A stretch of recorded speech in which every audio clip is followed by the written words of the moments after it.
तर मग रीतीप्रमाणे याद्यानं सुरुवात करायची का? ठीक आहे. लग्नाचा दोन्ही अंगाचा एकूण खर्च वधू पक्षानं करायचा आहे. वर पक्षाकडील वराडी मंडळींचा सुद्धा सगळा खर्च वधू पक्षानं करायचा आहे. आम्ही काही जास्त मागणारी माणसं नाहीत. लग्न करून द्यायचं. मुलाला सुटाबुटाचा पोशाख, 1 तोळ्याची अंगठी, 2 तोळ्याची साखळी आणि 40,000 रोख. मुलाच्या पोशाखासाठी वधू पक्षानं रुपये 5,000 एक फक्त.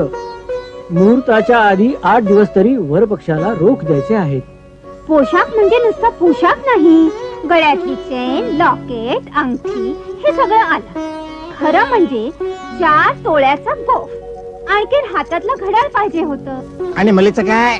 अहो मुलीचं काय, आम्ही मुलीच्या अंगावर दागिने घालूच, पण लग्नात 10 तोळे सोनं तुम्ही मुलीच्या अंगावर घालायला पाहिजे.